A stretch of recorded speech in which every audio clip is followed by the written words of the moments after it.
Now we are going to have a larger military footprint, and we are doing so because we believe it is the right thing to do.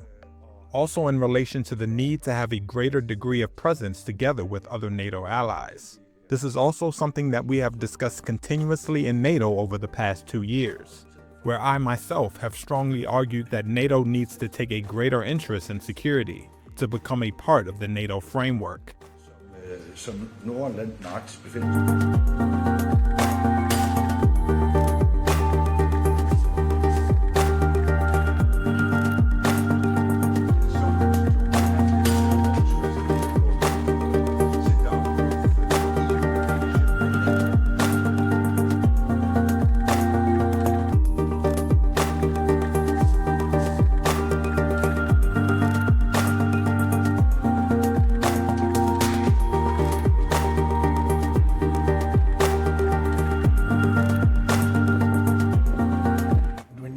For national security, so we're going to see what happens. U.S. President Donald Trump on Wednesday made clear he was not backing down from his bid to take control of Greenland, saying he still believed that something will work out. Greenland's very important for the national security, including of Denmark.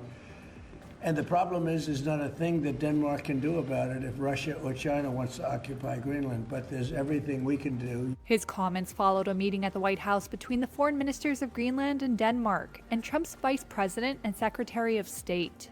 We didn't manage to change the American position. Denmark's foreign minister Lars Løkke Rasmussen said fundamental differences over Greenland remained.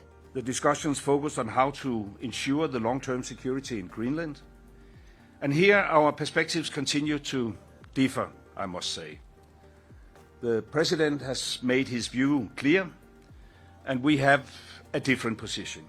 It's clear that the President has this wish of conquering over Greenland. Rasmussen said the U.S. and Denmark plan to form a working group to discuss a broad array of concerns regarding the Danish overseas territory. Trump had repeatedly said in recent weeks that the strategically located and mineral-rich island is vital to national security and that only the U.S. can handle threats from Russia and China. Rasmussen disagreed. But I must say that, of course, we share, to some extent, his concerns. There is definitely a new security situation in the Arctic and the High North. It was basically about security, and as I said, even though there's not an instant threat from China and Russia, at least not a threat we can't accommodate. Greenland and Denmark say the island is not for sale, and prominent EU countries have backed Denmark, which is a member of the NATO alliance.